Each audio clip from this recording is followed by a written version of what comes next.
What do we get as a result? What is the end game here? And is it better than what was the case under Obama? You remember how Trump said he ripped up the Obama agreement and, this is much better than what we had under Obama. How many of you know what we had under Obama? You want to know what we had under Obama? I think it's very interesting because we tend to forget. And I think we need to remember what the Obama deal was and then kind of compare that to what Trump has gotten us, right?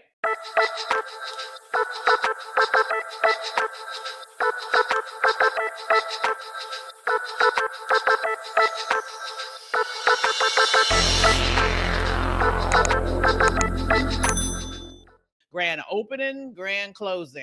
Less than 24 hours in, it seems the ceasefire deal is, in fact, ceasing. So I want to spend some time today just breaking that down. What was the deal? Why is it breaking down? What can we expect next? We're going to get into the details right now on this episode of Fearless Politics. So let's get into it. So, where are we right now with this ceasefire deal? Let me just say this. Thank goodness Taco came to his senses and went ahead and tacoed out, right? Went ahead and punked out as we suspected that he would, but given the fact that he's devil incarnate, you can't really tell for sure with the extreme unpresidential and just evil language about ending an entire civilization. So when that was pulled back, it was definitely with a sigh of relief, I'm sure, by everyone, not only directly involved with that, but by all of us who care about humanity and about not enacting war crimes on folks, right? However, today, less than 24 hours in, this quote unquote ceasefire deal is backfiring, it seems. And it's backfiring according to the Iranians based on the fact that three core components of the deal have already been violated. So I'm going to break that down and then move right on from there. So let's just be real. Trump had painted himself into a corner. He had talked all that smack. He could see what the polls were looking like. He could see what was happening to the gas prices. He heard the response to his evil statement that sounded as if he was potentially threatening a nuclear bomb when you're talking about eradicating an entire civilization, okay?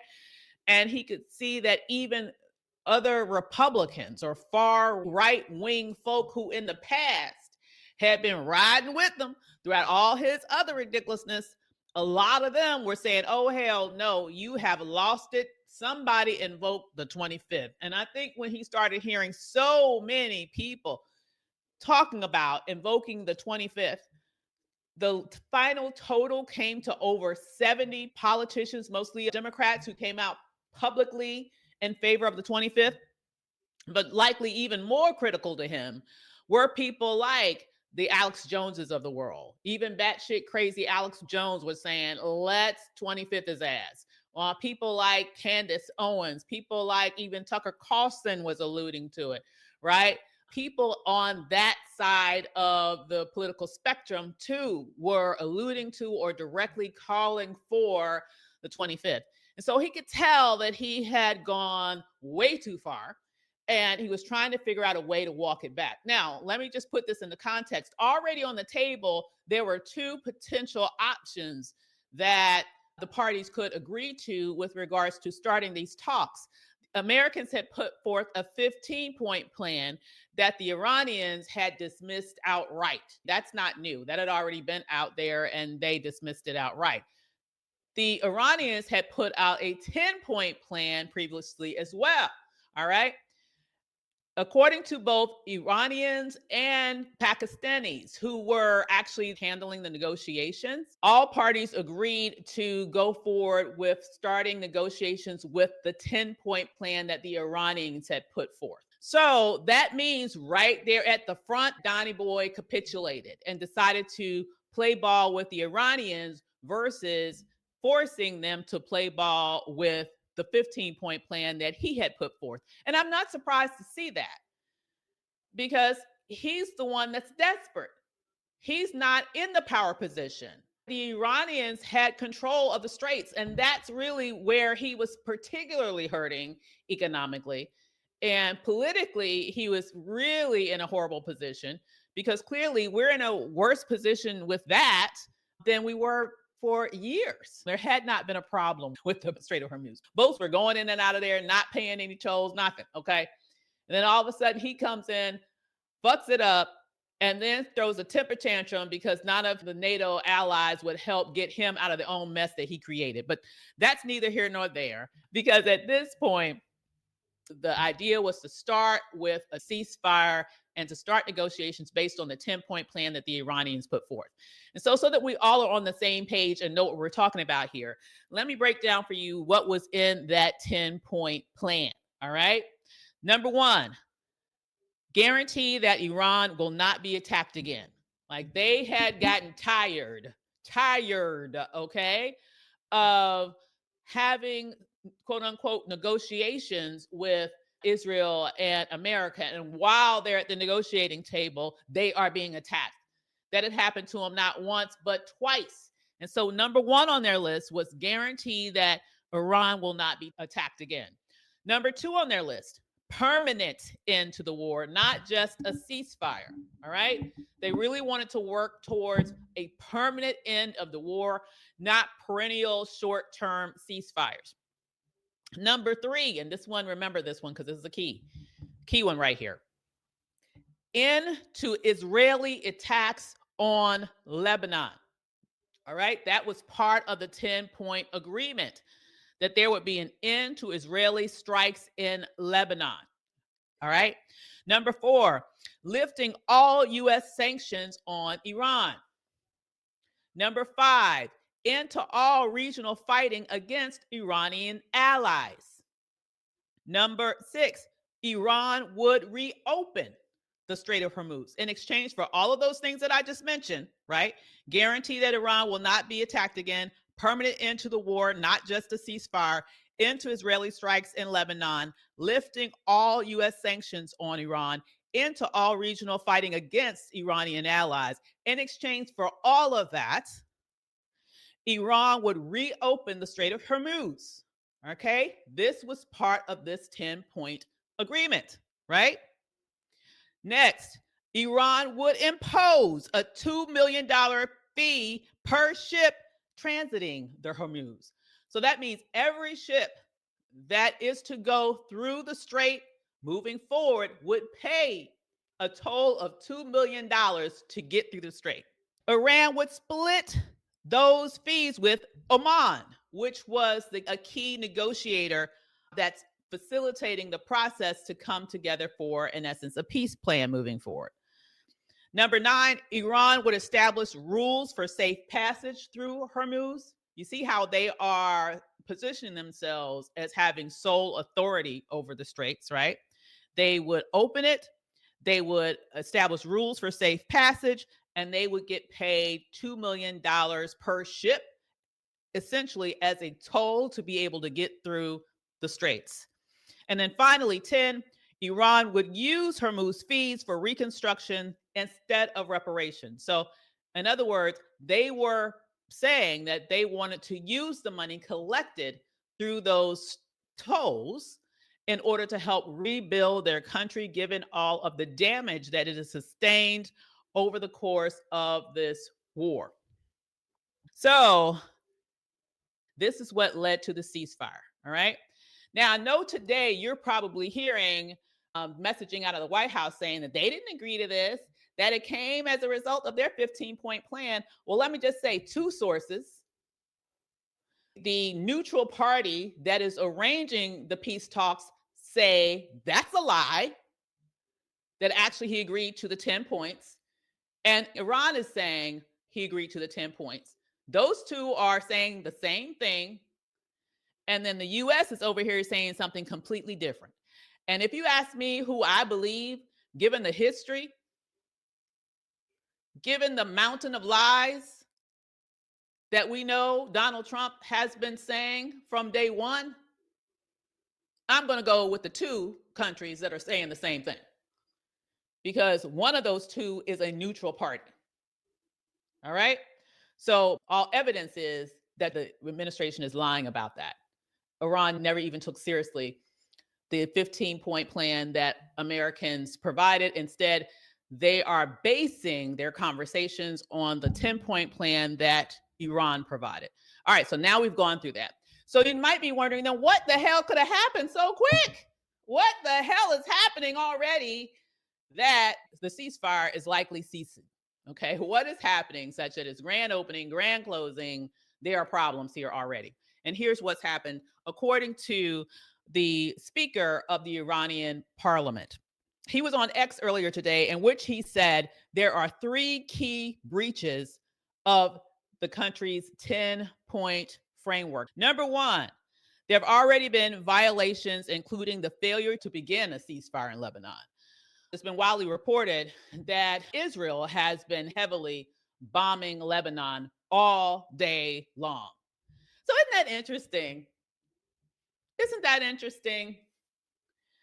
It appears as if the party that got us into this mess in the first place is the party that's messing us up in terms of the ceasefire. Interesting. That's number one. Number two, he also reported an incursion of hostile drones into Iranian airspace. And thirdly, apparently there has been some discussion today, and you may have heard even the Trump administration talking about they're not going to have access to their uranium. And Iran is saying the devil is a lie, okay? They are denying Iran's right to uranium enrichment. Iran is saying this is a violation of our agreement. We never agreed to no longer have access to uranium enrichment. And therefore, guess what we doing? We closing the strait the hell back up. So as I come to you today, the strait is closed. Grand opening, grand closing. It is closed once again. Ain't ish going through there because Iran has identified three different areas that they are saying the agreement that was reached in order to have the ceasefire and the opening of the strait has not, in fact, been honored. So this is where we are with that today. So let's talk about what this deal looks like. Is it winning? Is it losing for the United States? And I would just say this.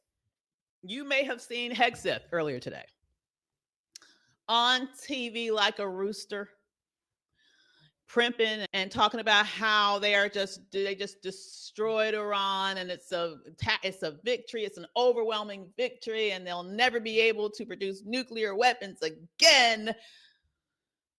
Do not fall for the okie doke. All right. Yes, there has been substantial strikes in that country, over 13,000 strikes. But guess what? This country absorbed 13,000 strikes and it's still there and it's still standing. And apparently it still has the ability to close the straits. They just like how you like me now. We've taken your hits and we're still controlling the straits. So now what? And here's what's really interesting to me, just to get to the heart of the deal. All of this has gone on. Billions of dollars, hundreds of billions of dollars spent already. And I am pulling that figure not just from the numbers that we know already, but also the fact that at least 13 US bases have been hit in that region during the war. So we're not just talking about the cost of the machinery that's been damaged or destroyed over the course of the past month. We're not just talking about the cost of all of the bombs and all of the various different tools that they have used in the commission of this war. We're also talking about the fact that the bases that were strategically placed all around that region have been hit. I mean, if you're wondering why in the world would Iran just go bonkers, bombing all of its neighbors, bombing all of these other countries around them for no reason, let me tell you, it won't for no reason. They had a reason. They were targeting areas that had American troops there because there were American bases there. And a lot of those bases were, in fact, evacuated ahead of time, but those troops were still then put into civilian hotels, which one might even make the argument that might sound familiar to you that could someone charge America, if they're doing that, with using human shields for their army? Could one make that allegation? I don't know. But I will at least say this, that is what happened. And so as a result of that, you had Iran not only hitting and destroying those bases, you also have probably heard about different hotels in that region being hit. They weren't just being hit randomly. This is a war. And I have to say, we don't really know. I have to be perfectly honest with you. I do not believe the numbers that we are being told about the number of U.S. troops that have been injured or even killed over the course of the past month, more than a month now. It is hard for me to believe that over 5 weeks, basically, that the only significant damage that the U.S. received was in the first week of the war. I find that extremely hard to believe, but that's what they're telling us. Either way, just know that's not only cost us American lives and catastrophic injuries for the hundreds that at least that they admit to, all right? But also think about strategically, how does this hurt the U.S. interest in that region for generations to come? Because if I'm Dubai, I'm thinking twice about allowing the U.S. to put another base in my country. If I'm Saudi Arabia, I'm thinking twice. If I'm Kuwait, I'm thinking twice. And the reason why I'm thinking twice now is because you told me if I allow you to put your base here, you're going to protect me. Because I don't know, Iran might go crazy and they might try to get us. All right. And you told me that you could protect us.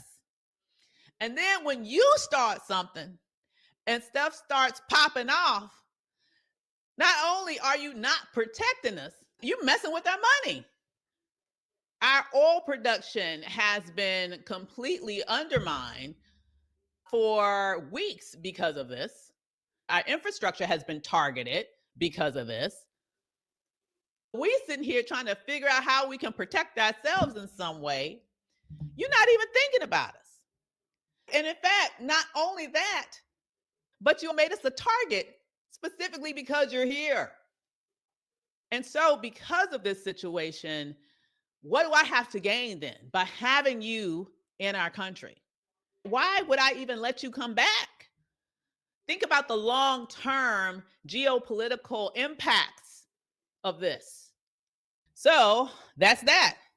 But I think it's important to look at, if we've gone through all this, spending billions and billions of dollars, right? Spending billions of dollars in order to put this war on for shifting reasons.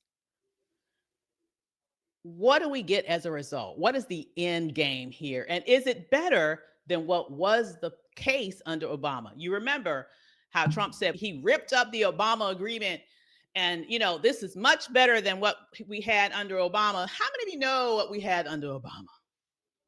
You want to know what we had under Obama? I think it's very interesting because we tend to forget. And I think we need to remember what the Obama deal was and then kind of compare that to what Trump has gotten us, right? So let's do it. Under the Obama deal, the Strait of Hormuz was open for free. Oh, interesting. Right off the top, better off than we are right now. Number two, Iran agreed to limit its uranium enrichment. They openly agreed to limit its uranium enrichment. Number three, Iran agrees to make no more nuclear weapons. Interesting. Interesting. It's almost as if Trump hadn't torn up this agreement in his first administration, there would be no need for any of this right now, because they claimed that one of the main reasons why they wanted to do it was to stop them from making a nuclear weapon. And under the Obama agreement, they had already agreed to not make nuclear weapons. And not only did they agree to not make nuclear weapons, under the Obama agreement, Iran allowed international inspectors to ensure that they were compliant. So it's not even like we just had to take their word for it. They agreed to have international inspectors come in regularly to make sure that they were not pursuing a nuclear bomb under the Obama agreement. And finally, under Obama's agreement, inspectors had to confirm Iran's full compliance so that there would not be any other actions taken. This agreement cost us $0. This agreement was developed completely via diplomatic means. That means nobody died. That means nobody suffered catastrophic injuries. That means $2 billion weren't spent willy-nilly on a daily basis in a war that didn't have to happen. All of that was in place under the Obama agreement. Now let's compare where we are right now with Trump's ceasefire. Under Trump's ceasefire, the Strait of Hormuz is closed, and it will only open for $2 million per ship when and if they choose to open it again. Because right now they're saying this issue's closed. Ain't no room at the end. We ain't letting you in. So even if they do decide to open it, it's going to cost $2 million per ship when it was open and free under Obama, number one. Number two, under Trump's agreement, Iran makes no guarantee of limit on uranium enrichment. Boom. Under Trump's agreement, because he wanted to get the hell out of there and he was willing to agree to anything to get that damn strait open. Under his agreement, no guarantee of limit on uranium enrichment. Next, under Trump's agreement, Iran makes no guarantee of no nuclear weapons. Interesting, ain't it? That's one of the main reasons why he claims we went into war, to stop them from getting nuclear weapons. Oh, we got to stop them from getting a nuclear weapon.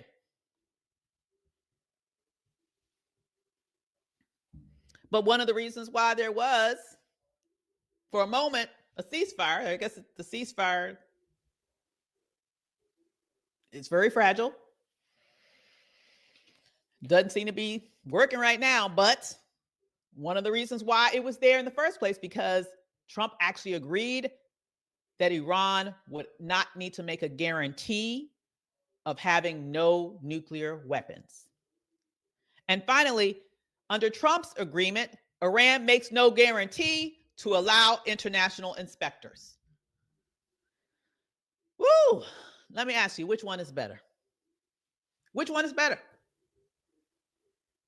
It is absolutely clear that all of the progress that Obama made with the agreement that he had with the Iranians not only was lost under these shenanigans, we're in negative territory now.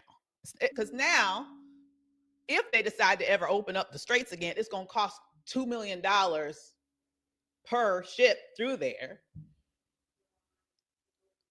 They've now refused to agree to not have nuclear weapons. They've now refused to allow international inspectors. And quite frankly, when Trump keeps bragging about the fact that they did create regime change, yeah, congratulations, you did create change to a new Khomeini, who, according to our own intelligence agencies, is more radical than his father was. So you've changed them out to a leader that's about 40 years younger than the previous leader and is more radical than the previous leader. Yeah, that's change.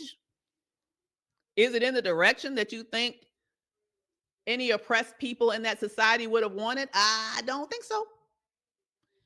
It's a change in leadership. It is not regime change. These are two very completely different things. And in fact, our intelligence agencies suggest that the father was more reasonable about the issue of nuclear weapons. He was less focused on them having nuclear weapons, which was probably why he was more amenable to the agreement that he made with Obama, because it wasn't as important to him as it is to his son. And so now we have someone in power there who is very much in favor of having nuclear weapons. And I would argue, if anything, the past 50 or so days have created a scenario where they probably are more likely than ever to want it. Because if putting myself in their shoes, I'm thinking, hey, we need to have the right to defend ourselves. Hey, we have a neighbor who has nuclear weapons. Hey, we have a neighbor who has demonstrated more than one time that they are willing to attack us. Hey, we have a right to exist because we have someone else, another entity who is coming in, who is not a neighbor, but has joined with our neighbor and has said that they want to completely destroy our civilization. If anything, these actions have probably made the leadership of Iran more intractable when it comes to the issue of having nuclear weapons. Congratulations, Don. You gone and just completely fucked everything up. Now, I know this is not how it's going to be presented to you by the White House. I know this is not going to be presented to you in this way by the drunk who heads the Department of Defense. But this is the truth. This is reality. This is the truth that they don't want you to know. So here we are in this situation where the ceasefire, less than 24 hours in, appears to be ceasing, and the Straits of Hormuz that supposedly was going to open has already closed back up, and we don't even know where we're going to go from here. I do know this. Trump and his administration wants off this merry-go-round. That is for sure. J.D. Vance is going over there, among others, and they are going to participate in some discussions. But I will say, my measure is going to be, is what they come up with at the end of this going to be better than Obama's deal? And if it is not, why the hell were we there? Why did we waste all that money, waste all those lives, completely undermine our standing on the world stage, completely jack up relationships, not just with NATO countries, but also with Gulf countries who now know that we either cannot or do not want to protect them if ish pops off.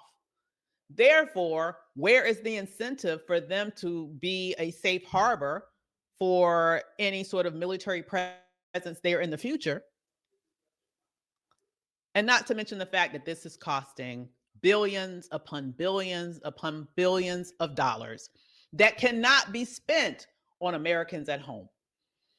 You can't get the lives back that have been lost, and you can't get the money back that has been spent.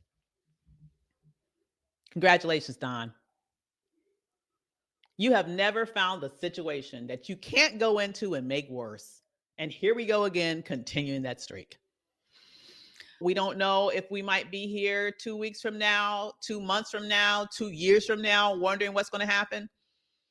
But we do know who got us into this mess, and we have to work together to get ourselves out. With that said, I'll see you guys next time on Fearless Politics. Take care. Thank you for joining us on today's episode of Fearless Politics. And while you're here, don't forget to subscribe, follow, and leave that 5-star rating that you and I both know we deserve. Also, feel free to leave a review so more people can find out about us and become members of the Fearless Politics crew. And finally, if you want to go further down the rabbit hole with us, then be sure to check us out at fearlesspoliticspodcast.com or connect with me personally on Instagram at fearless.Dr.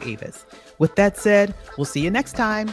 And don't forget, it's time to be fearless. See you soon.